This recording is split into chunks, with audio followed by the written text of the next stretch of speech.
Hey there. I just wanted to touch base and do a short-ish review of my Florida Loop 2026 trip that I just completed this last Saturday, April 11th, 2026. I'm going to kind of go over the good, the bad, and the ugly. Not so much bad and ugly. Just a quick overview. But I like the term good, bad, and ugly. It's a great movie.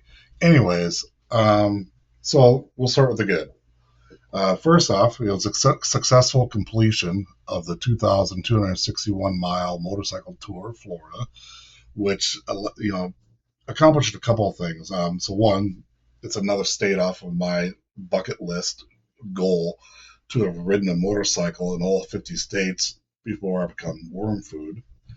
And two, I use this trip, as I think I stated in other videos, as a test flight, a test run for my gear, motorcycle configuration, and just getting used to riding the bike and getting used to it and whatnot. This is a test flight for my Alaska 2028 setup and kind of a full touring setup. And there's going to be some changes, some modifications. Most everything went well, but there's some things, as any good test flight will review, some things that need to be adjusted slightly. We'll continue on the list of good things here. Yes, I have notes. So there was no issues with Bruce, my 2025 Harley-Davidson Pan America 1250 Special. No mechanical issues, no glitchy issues. The motorcycle performed great. As I said before in other videos and posts, the Pan America has more capability and more than its rider. It is more capable than I am at this point. I'm going to grow into it, hopefully more so, with the off-road capabilities or off-pavement capabilities and things of that nature. I'll get into that a little bit more. Some of the routes on this trip were fantastic and terrific to ride. Some were less than fantastic, and I'll cover that a little bit in the bad and ugly section. But specifically, some of the great routes I really enjoyed. Surprisingly, or maybe not surprisingly, I'm riding in the interior, away from the coast, coming down kind of more towards the western side, but still well inland from the coastal area, riding south from just north of northeast of the Tampa metro area, all the way down and to just a little northeast of Fort Myers, and I turned in and came in through Cape Coral, Fort Myers, and then rode down to Naples. But that interior part of Florida, it was pretty rural, not a lot of traffic, some here and there, but nothing major. Um, Very agricultural, and it was enjoyable. It was an enjoyable ride. It was pretty laid back. Some of the roads that I plotted the route in the Garmin, and I put it more adventurous. I did put no interstate, obviously, and I said no unpaved, no gravel roads, because at that point I still was getting used to the bike, that full load, and just kind of working out some of those issues. But some of the routes that the Garmin picked out were fantastic. Speaking of getting used to the bike, so one thing, prior to this trip, I felt pretty pressed on time. In fact, I got the bike back from it's this multiple visits to Atlanta Harley-Davidson, where they're getting things service, correcting some of the issues and mistakes that they made uh, of wiring installs I wanted them to do as part of the 1,000 mile service. I brought it in nearly a month before the trip, and I just got it back literally 2 days before the trip. So I was feeling really crushed, really pressured on time right before the trip. I didn't really have a lot of riding time with Bruce. This is my Pan America prior to this trip, so I had enough to get the 1,000 mile servicing done, but 500 miles of that was interstate rolling from between here and Birmingham to grab those burgers, but really to rack up the miles so I could get it in. I wanted to get the 1,000 mile service completed prior to this trip. So, excluding the 500 miles of interstate, I really only had about 500 miles riding experience on this motorcycle that didn't involve cruising, long, fairly long distance interstate. So, my familiarity with overall with the motorcycle was not great. Not where normally would be on a when I head off into a trip of like 1,000 miles or more, right? So it took a couple days. The first few days were a bit rough. Um, just figuring out where to, getting that feel where I'm going to put my feet, and after I bring them up from a stop, and some of the hand controls and hand controls and things of that nature. I knew where things were, but it just wasn't automatic. It wasn't flowing the way it normally would with more time in the saddle. Um, I would say probably about by day 4 or getting towards the end of day 3, and definitely in the day 4, I was really starting to feel it. Day 4, it really flipped around, and I started getting really comfortable with riding with the bike itself. So it took a couple days for me to get that kind of zen thing going. I don't have a better word for it. Definitely had it with my old bike, but I had that old bike for several years and did well over 20,000 touring miles on it. Not counting the local and regional riding. Right, that was Dexter, my 2005 Ultra Classic. So yeah, that bike I was completely zen with for the most part. I mean, I would get rusty, but it was just one of the things you hop on it and boom, there it is. Um, I need more time, for this bike to get to that moment, but I'm definitely on the way there. Pardon my phone. It's being intrusive and interruptive. Um, let's see, so that was something. Some of the routes were fantastic. The other routes that were really good was down by Chokolosky Island, the Everglades City, um, the Big Cypress National Preserve, and doing the Loop Road. That was absolutely fantastic. That was part of my highlight. That area down there was the highlight for the Florida trip for me personally. Riding into Key West and over the Keys, that was pretty cool. I enjoyed that. A lot of traffic, but the weather was good. The route was good. Going over the ocean like that, that it was worth it. I probably won't do it again unless there's a real good reason to go down there per se. I thought it was cool, but it's not something. It's I wanted to do it. It's done. I'm not saying I'm opposed to ever doing it again, but I don't feel real strong motivation to do that again. See, moving on. So, like I mentioned, all motorcycle luggage and gear worked without issues. There was a couple small exceptions with the gear and luggage. So on the luggage, I have the Trax soft bag that goes on top of the pannier lid. One of the straps kind of worked itself loose, but it was still all held together because I had Velcro strapping around that, holding that all together. More to the tidy up the loose tie down the loose strap itself. But it was still holding in place. I did notice on the last day it seemed to be jetting out a little bit more than normal, and I went and looked at it, and I was like, "Well, I was well over halfway home on day 8." On that point, I was like, I looked at it, I was like, "Ah, it's fine." So when I took the Velcro straps off, and then I noticed that that strap was pretty much undone. Uh, so that's something to keep an eye. I probably should observe a little closer and do a little bit better checks on that in the future. It was in no danger of falling off or anything like that, so there was no immediate danger. But if I was going to do another 1,000 miles or something like that, that would probably not be cool, right? That was the only issue I had with the luggage itself. As far as like riding gear, I did lose one of my boot straps to my Alpine Stars Toucan GTX boots. Um, I've had them come off before, and I put them back on. And I was thinking about this before the trip. It's like if that falls off during the trip, I don't have any spares or anything. And it happened. I noticed that on the evening of day 7. When I was at the hotel and I was taking off my boots, I'm like, hey, I'm missing a strap, so it fell off en route somewhere. And in fact, the next day, one of my boots, the buckle came undone when I was riding, and so I'm not sure what's going on with that because they're pretty tight. So I don't know if I snagged it, getting on and off the bike and just didn't notice it. That's probably what happened.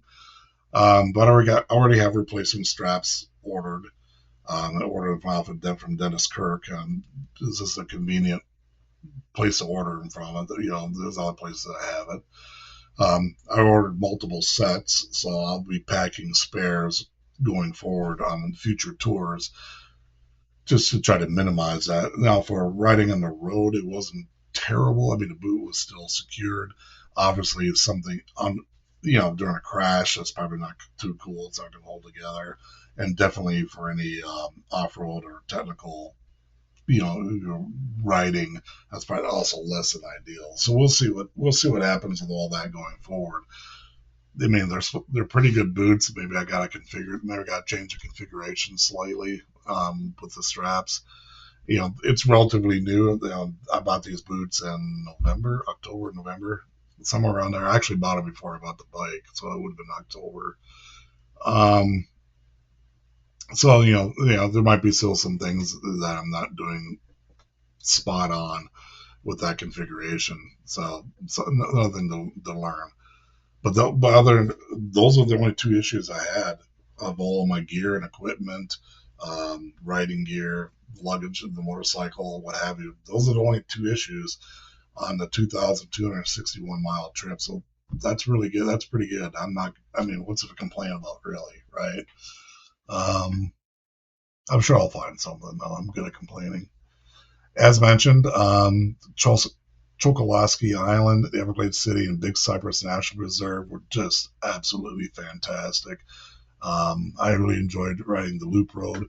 That loop road is the first gravel I've had, the first opportunity that I had really to take the bike on gravel. Now I did cheat a little bit. I had some of the gear staged, so I had, so my camp gear was removed, some of my bags went out. So I probably removed about probably at least 100 pounds worth of load off the bike, and so it made it much more nimble. So I cheated a little bit, right? And being the first time, that's why I didn't do any other gravel up prior to that point, because it was my intention to get some gravel time in before this trip. As already stated, everything just got pushed right into the end, and I didn't have time.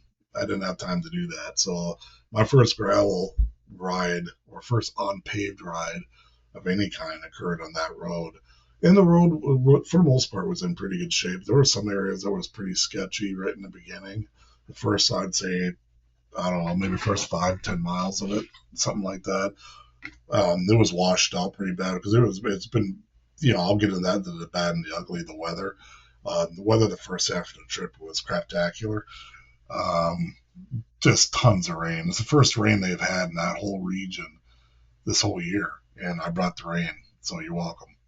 And just a side note, the last 2 days were fantastic, and the forecast since then and all next week, the entire state sun. There's no real significant weather events forecasted, so it was perfect weather the week before I got there.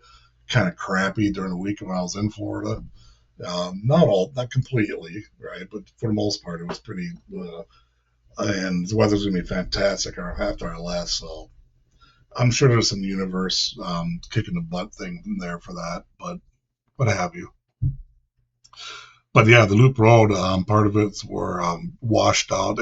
Some really hardcore washboarding in the road. I mean, really deep ruts, from washboard ruts within the road. Big potholes where water and running water is washed out. It was pretty gnarly. Cars and whatnot were having a difficult time. For the most part, I was able to bob and weave all over the road. But yeah, as far as even the washboards up, I mean, I didn't. The speed limit's only 25. I never exceeded 30 on the road. Trying to be respectful of the law there. But even then, I mean, that bike was so smooth over that. I mean, it was unbelievable. I mean, some of those washboards and some of those ruts, I'm not exaggerating, were about that deep and washboard, but the ridges were just huge, right? And the bike just sailed right over. I mean, yeah, you felt it, but not hardly, right? It was like I was blown away by that. Some of the real slick mud and some of the clay area mud and whatnot. The bike handled that pretty well, and I'm running the stock 80/20 tires on there, so nothing aggressive. And yeah, the handling and performance on the bike on the unpaved part of that road was fantastic. Now, again, I'm not pretending now I'm some ultimate off-road, guru rider. Absolutely not. I'm a road rider that's done some gravel on those old ultra classic. In fire roads, I've taken that bike and I've dropped that bike in those fire roads many a times. Um, I'm not that great of a skilled off-road rider, and that's fine. I don't. It's whatever. My intentions with this bike is to be able to go on gravel roads, fire roads, um, some minor little trails here and there. I happen to be in the area without a huge load on it. Um, and as I progress, I'm sure maybe I'll expand that some more, right? But if I wanted to do some real off-road and technical riding and trail riding and things like that, I mean, I love this motorcycle, but I'd give myself a smaller dual sport or something like that, like the Honda CRF 300, I think, or something along those lines, a 250, a 300, nothing over a four. I think that's might be getting too big for dual sport. It can be done. People do it all the time. People take the big BMW, GSAs in ridiculous places, right? So you can do anything with anything just about if you got enough patience and skill and tenacity to do it. I'm just not there yet, and have I mean, I was kind of impressed in some of the areas I took my Ultra Classic on, for me. And, I've ridden on roads that were worse or similar to in some of these sections of the loop road with Dexter, my Ultra Classic. And I thought that bike was going to get obliterated, trying to ride on some of that stuff. In fact, in my USA Midwest trip, 2023, I was on the road, I was on some road in South Dakota and trying to head to interior. And it was so washboarded out, and the bike was vibrating to death so bad that I ended up turning around because I was like, I'm not gonna have a motorcycle in one piece at the end of that road that I was concerned with. I think this bike would have been a completely different experience. I would have been able to. I still would have been cautious. I might have even made a mistake. I'm sure, probably making mistakes, right? But I think the bike would have handled it no problem. So yeah, fantastic road, fantastic machine. I love it. The ride down to Key West, like I already stated, that was pretty epic. the Dupuis campground. I'm pronouncing it wrong. It's Dupuis. It's by Indiantown, Florida. That was a fantastic campground. I didn't stay there long. I only stayed there one night, but it was one of the better campgrounds I've been to in a long time. It was really good. The Ormond Loop in Daytona Beach, very short but a fantastic ride. Rode along part of the ocean there, and then turned into the big cypress trees and whatnot. Some fantastic houses and properties and wetland areas. Very fantastic route. I've mentioned, I saw some videos online on YouTube. Other people, don't remember who on top of my head. I think the salty old biker mentioned it as well. He's up here in Georgia somewhere. And yeah, it was a you know, great route. Um, it was definitely worth it, the ride there. And then my first time, and I feel guilty about this. I've lived in Georgia since 2020. Was riding in southern Georgia coming up from Florida. It was fantastic roads, very little traffic, nice rolling hills, some nice sweeping curves. Nothing real technical, but just some nice sweeping curves. Get some speed in, trees, scenery. Some nice agricultural farmland mixed in. Then you get into the orchards, the peach tree orchards and whatnot. And spring down here, so everything's just fresh and vibrant green. I was blown away. I had no idea. My incorrect assumption has been like, because even up here, I'm up here in Douglas County, about 20 miles west of Atlanta is where I live. And everywhere around here, even when I go all the way in Alabama, even the back roads, I'll still get a fair amount of traffic. Not like rush hour, but there's still, you don't get the feeling of being that isolation, that being your motorcycle and just a road, and you just ride, and you don't have to worry about hordes of traffic coming in from all different directions, whatever. People coming roaring up behind you because they want to do 90 and a 50 or something, or they want to do 20 and a 50. Yeah, it's one or the other. It's never in between, hardly. It seems that way. And up here around, I'll just say the North Georgia area, Atlanta corridor and all that, go all the way to Birmingham, to Charlotte, and all that. Even when I rode up to last fall, I rode from here up to Robinsonville, North Carolina, to do the Tail of the Dragon, and I had pretty thick traffic all well into North Carolina from here. And I was on a Friday afternoon, and I was just like, I can't get away from people. So my incorrect assumption was I'm here in the East, and wherever I go, I'm just going to be full of people. Florida kind of proved that wrong. There was more traffic in Florida than was in southern Georgia, the area I was at. But southern Georgia, that ride coming in Saturday, it was Saturday I rode through that. Blown away. I had no idea. I felt, and here I am, living here for 6 years. We'll be going on 6 years, and I never went down there. So I felt a little foolish about that. Guess what? I'll be exploring more Georgia. Um, I need to explore more of my own state. That would be good. A lot of my excuse, a few of those years within that 6 year period, I was working two jobs. So half, I was working 3 of those years, I was working two jobs and barely rode at all. In fact, I went for a 2 year hiatus before my Tell the Dragon trip in fall 2025. It had been 2 years prior to that I had been ridden, so I had a 2 year dry gap in there with no riding. Terrible. Don't recommend it. So let's get into the bad and the ugly. And I'll try not to make this video like forever long. I feel like it's getting long already. Anywho, so number one, and this is on me and my own rush for time and not feeling rushed and not checking things. When I picked up the bike from the service department, they had the seat in the low position. I didn't check on it, right? And so stupid. Because, I remember when I was riding the bike, it's like, I remember feeling like, I feel cramped up a little bit. What's going on? It's on me, you know? So I rode, I kind of, that thought finally entered my head.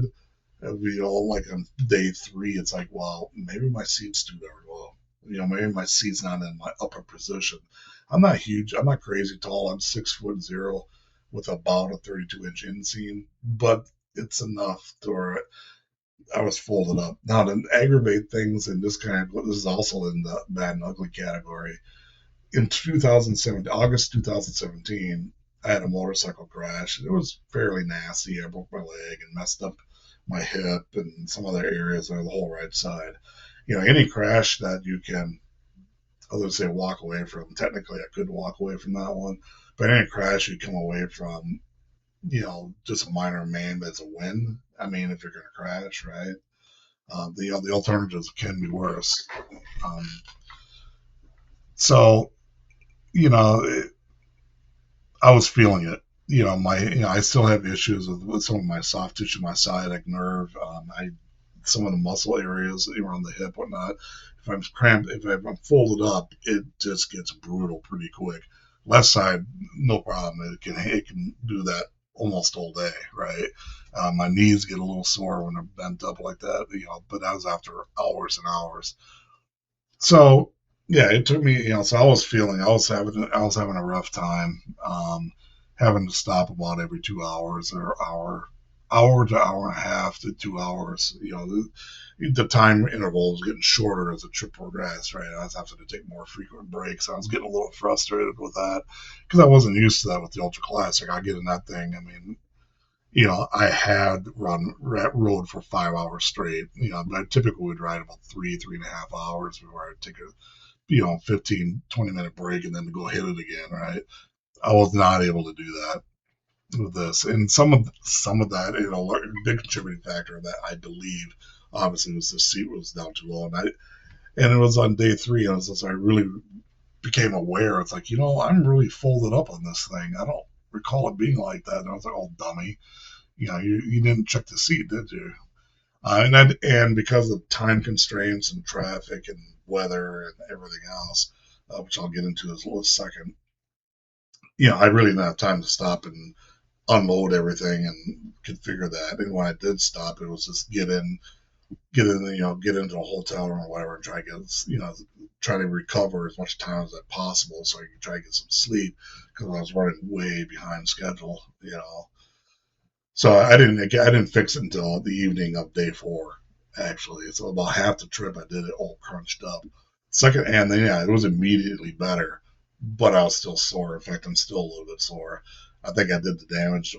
Damage was done in the beginning part of the trip, and now I'm gonna have to recover and heal a little bit. Again, old injury. Let itself be known. There are worse problems, right? And there's going to be ways to rectify that or to improve it, anyways. The weather.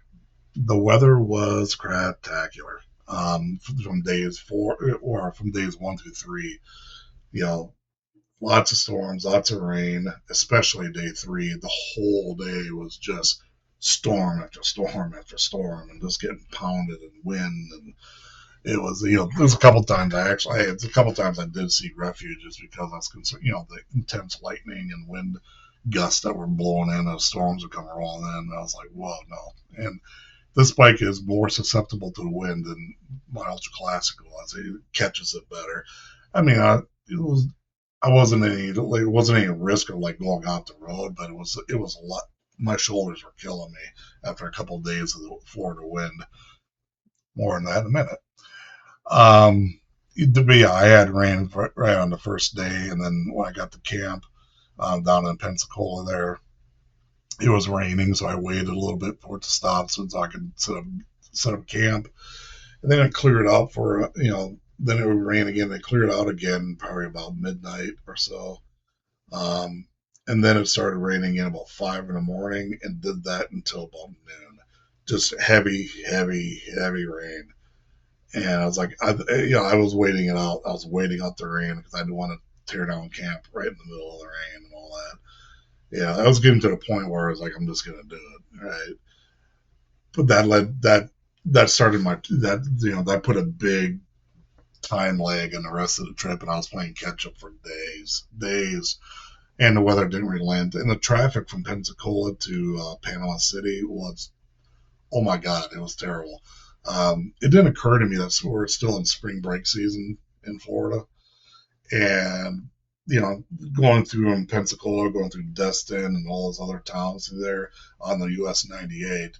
It's 6 lanes, so you got 3 lanes in each direction, and we were doing about 20 to 30 miles an hour, well over 100 miles. It took forever. Um, the traffic didn't start lightening up until I got to about Panama City. That's where I stopped for the Wicked Wheel for dinner, and then I went to press on. Original plan was to camp up near Lake City. That was planned twice, and both of them got canceled due to weather and delays, um, or traffic delays. So I ended up canceling. Yeah, and I was like, no, abort, abort, abort. It was gonna be so late by the time I got there. I was already, it took me 12 hours, including I only stopped twice that day. This is day two. I stopped twice, and then the third time was an hour for lunch or dinner. And those other two stops were about 20 minutes each. So I stopped 3 times. And so in 12 hours with those 3 stops, I only traveled like 280 miles. It was like, my God. Um, so yeah, I ended up stopping in Perry, Florida, and getting a hotel room there. That's a good segue into the whole camping and the planning aspect. So it was planned I was going to camp 5 nights and then stay 2 nights in a hotel. That got flipped around 180 degrees. So I only ended up camping 2 nights during the trip, and all the remaining 5 nights was in hotels. And a lot of that was due to weather or just being so far behind schedule that I'd be setting up camp at like 10:30, 11 o'clock at night, and then getting a late start the next morning, and I just didn't want to deal with that. And yeah, the rain, like I said, the rain was rough. Um, Days 4 and 5 were pretty good days. There was a little bit of rain on day 4, off and on, but not terrible. The showers. Day 5 was really good. Day 6 was absolute crap. Um, not a whole lot of rain until towards the end of the day. I had some showers off and on. But the wind right out of from Key West all the way up to where I stopped for the day, by Indian Town. The wind was howling all day, and I was on. Let's see, what highway was I on? Do I have it here? Oh yeah, it was on U.S. Highway 27, coming up, like out of Homestead and all that. Up just south of Lake Okeechobee, and then cutting over, short, in between Lake Okeechobee and Indian Town is where I camped. And going through the sugarcane fields out there, and the wind was just howling. It was unbelievable how much wind. I haven't experienced that kind of wind since going over Cajon Pass in California, or going like the Death Valley and all that area on the US 395, where it's notoriously windy. It was that kind of wind, and sometimes stronger. It was like, whoa. Not Santa Ana winds, those get crazy, but it was enough that it got my attention. And again, this was like third day of battling that wind now. My shoulder, my back, and my shoulder blades were screaming. So the weather was rough. Could have been worse. The weather absolutely could have been worse. This just wasn't great. Wasn't what I was hoping for. Yeah, but can't control the weather, so you deal with it the best you can. One of those storm cells came through. Again, I'd have to look at the map. Do I have the map available? I thought I did, but I guess I took it down. Yay. Yay me. Anyways, I forget the name of the town on top of my head, but there'll be more Pilsen and stuff later. But a storm cell came rolling in, and the front edge wind gust of that one almost felt like it was going to blow me off the road. And then it just torrential pouring, and not a whole lot of lightning though. That was pleasant about that. There was a little bit, but not a lot. Even a little bit concerned me though, because there was just absolutely nothing out there. I mean, there's no trees. There's just nothing. You and sugarcane fields in a road. Remind me of Nebraska, kind of. And I was like, yeah, this is probably not safe. So I was able to stop at this town, wait out the storm. The storm blew through, and that was it for the storm. I mean, it rained a little bit later on that night at camp. I just took a nap, and then I fixed myself dinner like around midnight, at the campsite. So that the rest of the weather after that day was actually pretty good. it was actually that pretty good. It was a great weather the remaining 2 days. Um, so the weather was a mixed bag. I kind of expected that for Florida. Traffic, traffic in the coastal areas. I miscalculated that, something terrible. So I had a ton of traffic, going through the upper Gulf part, by Destin and all that. Terrible, absolutely horrendous traffic. Ran into a lot of heavy traffic again on Fort Myers. That I expected because I've been there before in a car. Um, and then when I left, Indiantown, I went straight to the A1, Florida A1 highway, and off and on battling traffic heading north. And it took way longer than I was anticipating. So that's what led to me canceling camp that night. And I stopped. And again, I can never remember the names, pronounce or remember the names of these towns. They'll be in future posts, but west of Daytona Beach by quite, by I don't know 80 miles or so. I ended up stopping 70 miles short of Lake City. That was my planned destination, was Lake City. So I came within 70 miles of that and decided, no, I'm calling it. I was tired. I was tired. I was sore.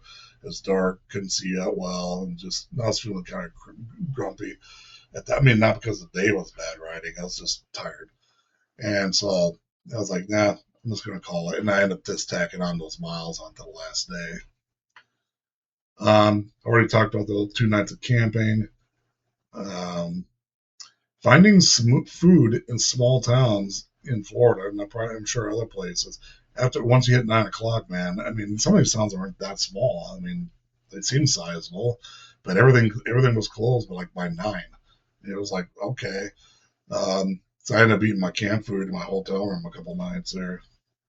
It could be worse. I did a lot of, but so I was doing a lot of eating at gas stations and anticipating those issues. After the first couple of nights when I first ran into those issues, right? Talked about the bootstrap. Oh yeah, and then traffic again. Of course, when I got back towards the Atlanta metro, Union City in particular, the traffic was terrible. That was expected. Things to be changed for future tours and things to think about. This is not a real long list, and I'll try to keep this shorter. We'll likely reduce non-interstate travel miles when I'm not traveling on the interstate. I'm probably going to go back to my golden. I used to target 300 to 350 miles, and some of these were planned for closer to 400, right? The jury's still out on some of this because the seat situation, in some other configurations of the bike and whatnot. I still got some medical appointments scheduled to try to get this looked at and see if there's physical therapy or something else that can be done to improve the situation. I know we're not going to fix it completely, but maybe improve. It's been giving me problems here in the last year. That is when it really kicked into gear. And again, it's been a while since the accident. Something changed. I need to do a better job route planning. Um, I've done a lot. Most of my tours have been out west or very rural southern parts. On my USA South tour in 2020, I mean, I was riding along the Mexican border for most of that, and then very rural Louisiana, Mississippi, Alabama, and then into rural Georgia to here. And then out west, there's just nobody in a lot of these areas that I plot. It's like you don't really think, and the weather, you don't really think about too much out west other than being hot, right? You don't worry about the rains and the rain delays and things like that. And so, yeah, the vast majority of my touring has been west. Even my Midwest tour, I went to Illinois, then up through Iowa and all that, but then I was in South Dakota, Nebraska, Wyoming, and then I did, Minnesota, which I'm familiar with because that's where I'm from originally. And so, yeah, it's just different in the East. There's just more weather to contend with. So I didn't really factor that in. I didn't factor into traffic or speed limits on the roads. Even some of those areas where really traffic wasn't that bad, the speed limit was so low. You're talking like 30, 35 for over 50 miles. That was in this Florida trip. I didn't even look. I didn't even think about looking at that. So my route planning, these are things that I didn't include in part of my planning. I didn't include the traffic, the weather, didn't account for the weather or speed limits, and that resulted into just what I had planned for travel time for that day just ballooned up to something ridiculous. I was spending 12, 13 hours in the saddle, and and I paid for it. I mean, I was hurting, and then trying to make up time. I allowed myself the flexibility, obviously, to make changes on the road as you always should, make changes and adapt to conditions that are unfolding. And I did that. That's why I ended up canceling a bunch of camping. And you know what? The other side of that coin, camping in the rain, I've done it and can do it, and I've done it many times. I used to be infantry in the military, so I'm used to the suck. But why? If it's not fun, then there's no point in doing it. I got nothing to prove. Um, I'm too old to prove anything to anybody or myself these days. So there was just no point in doing that. For Alaska 2028 specifically, there's some things I'm going to change with my load a little bit, not a lot, and I'm still thinking about a couple of things. But definitely, I'm going to eliminate food preparation and cooking gear. I'm not going to cook. I like to go moto camping and cook and make my fanciful little steak meals. But I've done that on trips where I've had like multiple day stays, where it's been a lot, real leisurely routes planned in. My Alaska trip, as planned, and I'm going to be taking a look at that plan too and revising that routing as well. Um, but then, I don't have a lot of dead time in that trip. It's to get up to Alaska. Not so much. I don't want to do it so fast I can't enjoy anything, but I'm going to eliminate it for free up volume space and reduce the weight a little bit. Removing my folding saw. I'm not going to do campfires. I love campfires and camping, but again, most of the place. I don't normally build a campfire when I moto camp, just because usually I'm touring and I'm just don't want to deal with the time and hassle of it. And, unless it's really super cold. I have done it a few places. I did it in the Midwest trip. I built a fire, but I didn't need to cut my own wood. They had the pre-cut wood right there in a fire pit. So there you go. Just buy that, right? Easy peasy. You know, the saw and all that. It's really for if you're doing BDR, and which I have not done yet. Like to, not there yet. Not up to speed yet. Planning on it though. I do, those routes are going to be much smaller for me. I'm not going across multiple state tours or anything crazy like that. And I'll be spending, I'll set up a base camp and ride from my base camp. In situations like that, I'll cook, I'll build a fire, I'll definitely get more comfy. Um, Looking at a possible smaller, less wide dry bag that can fit in between my panniers better. This is not a showstopper, but as configured, it's sitting on top of my panniers, and I forgot about it because my old dry bag that I was using had other issues with, and I ended up going to this dry bag, the one I'm using, the Reax Poseidon, something like that. Um, yeah, the other bag fit between, my panniers. This one doesn't. It's wider, a little bit narrower, but wider, right? And I can't open my lids easily, without really messing around with it. When the bag's loaded, it's not the end of the world. If I, pretty much everything I need access to riding wise is in my top soft bags on the pannier lids or my tank bag, right?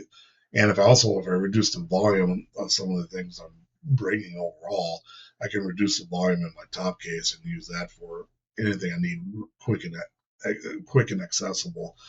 So it's not, so if I need to get to my tools in my right panel, I keep my tools and whatnot. If something happens on the road, I need to access that. Yeah, I gotta drop my camp bag, and then I can access. Not the end of the world. Probably add about an hour of hassle. I'm guessing. To unload and load and strap everything down properly. I'm I'm sure I'm padding that a lot, but I'm just saying it'll take some time. I'm investigating seat upgrades. I'm looking at the Sundowner. I haven't decided. I know there's a bazillion, many other options to look at. Um, for right now, I'm kind of leaning on. I still want the two-seat setup, the main rider seat and the passenger seat. Um, So I still want that configuration, but I am looking at something that will give me a little bit better support, a little more cush on the back end, especially for this injury, and get some release some pressure on that sciatic nerve that's sensitive because of the injuries, the old injuries. That's still a work in progress. I'm also investigating foot peg replacements. I had to revert back to my OEM pegs, and I have other posts and videos about this. But I had the Tour Tech lowered pegs on there, and they were fantastic. I think they're great. They're awesome. Problem I was running into is I also have the muffler guard installed on the bike, and you can't fold up. The right side foot peg will not fold up with the muffler guard installed. The base of the foot peg jams into the mounting area of the muffler guard. So I decided it was more important to protect the muffler, because I have dropped the bike and I'm sure I will again in the future. Um, it just falls over to the right side and well, there goes your muffler or whatever. So I felt it was important. I know the pannier stopped some of that, but I just felt better having a guard in there. So I did go back to the OEM pegs. I need to remove those rubber inserts. I've read about them and I knew why people. I tell you what, my boots got just, a little wet in some of those areas and it was like instant slip. I was like, holy cow, these things are slippery with that rubber insert and those things. So that's terrible. Um, and they're also very narrow feeling on my feet. So I want some substantial. I don't know if they need to be lowered because once I raised my seat up, the foot controls actually felt great where they were and everything. So maybe I'll see. I'm still looking into that. Already talked about my spare boot straps. I need to have rough contingency plans for my camped nights for my tours, future tours. So, and it doesn't have to be exact planning. I mean, I made my decision on the fly with this, and that's good enough. I just have to be prepared financially and time schedule and all that to have the flexibility. Is like if the weather's crap or some other situation that camping's not going to be conducive, either because I'm running way behind schedule or whatever. I need to factor in that, bake in that flexibility where I can make changes on the road on the fly without compromising the rest of the schedule. Um, yeah, I need to spend more time getting to know my Garmin Zulu XT2 navigation device. Got a little bit better with it. I'm still pretty green with it. I still find myself using Google Maps on occasion, and that has its own issues. For navigation per se. Once you got it dialed in, yeah, I prefer the Garmin way more for navigating with. But I'm still figuring it out. There's still things I got to tweak. So, anyways, this is getting really long, and I'm going to wrap this up now. Just wanted to give a quick overview of the trip. I'm going to do a more day by day breakdown with the blog posts and try to do I'll try to do some videos with it. There'll be some riding videos like I always do. Um, Probably a little less than some other tours. So, there was a lot of riding where it wasn't worth, it's probably not worth, making a video on. But yeah, there'll be more videos and more posts to come, kind of detailing and breaking down each day a little bit more. This was just kind of the overview and the after action review, so to speak, of the trip itself. So hope I didn't put you to sleep. I almost fell asleep doing it, so there's that. And we'll talk at you all later. Have a good one.